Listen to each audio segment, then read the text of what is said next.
S'il est un lieu ou une excursion à ne pas manquer sur la Côte d'Azur, c'est bien le domaine du Rayol, abritant le magnifique jardin des Méditerranées.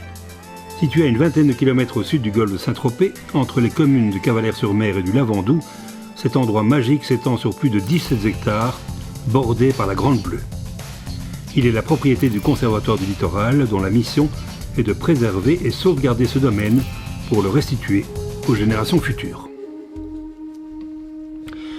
Le Jardin des Méditerranées, conçu par Gilles Clément, un paysagiste contemporain renommé, vous invite à un voyage à travers les paysages méditerranéens du monde, le bassin méditerranéen des Canaries au nord de l'Iran, l'Afrique du Sud, l'Australie, le Chili, la Californie, et des paysages à climat plus aride comme au Mexique, Asie, Amérique subtropicale et la Nouvelle-Zélande.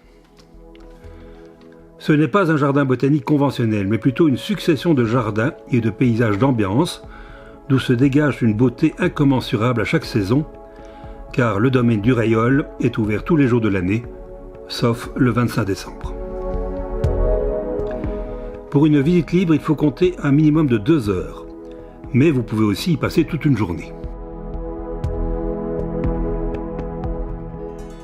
Pour les familles avec enfants, des activités ludiques leur sont proposées, un livret-jeu enfant leur est offert.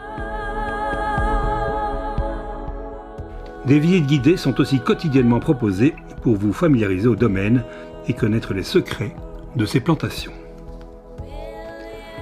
Des ateliers et des formations sont régulièrement organisés et beaucoup d'événements mettent en évidence tout au long de l'année les splendeurs de ce jardin. Gondwana, la fête des plantes méditerranéennes, une fête à chaque changement de saison, la journée du patrimoine, sans oublier les expositions permanentes et temporaires.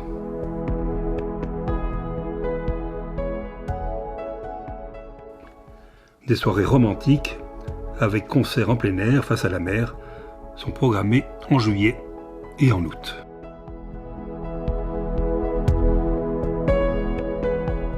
À la réception du bâtiment de l'accueil, vous trouverez la librairie des jardiniers, avec plus de 3000 titres de livres ayant trait à la nature, au paysagisme, à la botanique, au potager. Ceci en fait une des plus grandes librairies de France, spécialisée nature et jardin.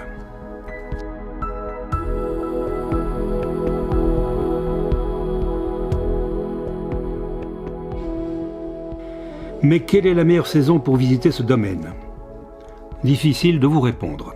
Personnellement, j'ai découvert ce jardin en famille avec mes 3 enfants, un 28 février.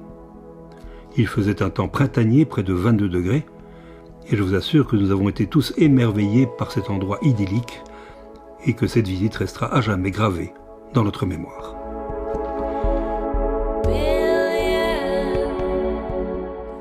Les paysages verdoyants et les floraisons des plantes australes, Mimosa et Akea, nous ont particulièrement enchantés.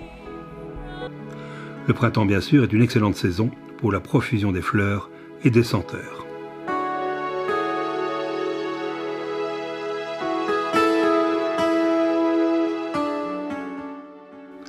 L'été, vous goûterez à la fraîcheur de l'endroit sous les eucalyptus et pins parasols, et il vous sera loisible même d'effectuer une petite plongée avec masque et tuba, sous la surveillance d'un guide animateur.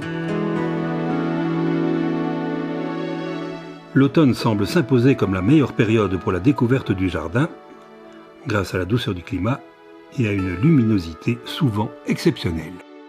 Si vous êtes un grand amateur de plantes méditerranéennes, la pépinière écologique se tient à votre disposition pour tout achat. Créée en 2010, elle a une double vocation, renforcer ou remplacer certaines plantes et végétaux et proposer aux visiteurs des plantes emblématiques du domaine du Rayol.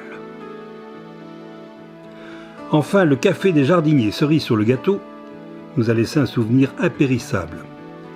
L'occasion de se restaurer dans un décor des plus féeriques, celui-là même du Jardin des Méditerranées, où tout est calme, volupté et gourmandise. Une pause bien méritée, l'occasion de découvrir et de redécouvrir la cuisine méditerranéenne simple mais délicieuse. Tous les plats et desserts sont produits sur place. Le chef, Frédéric Dossi, travaille avec des produits frais et de saison et met un point d'honneur à utiliser les légumes régionaux, les herbes de Provence, et même des fleurs, des graines et quelques épices locales. je vous recommande tout spécialement son café gourmand, un régal comme dessert, ou pour un petit 4 heures. Si cette excursion vous donne envie, voici où trouver tous les renseignements pratiques pour que votre visite soit parfaitement réussie, comme le fut la mienne et celle de ma famille.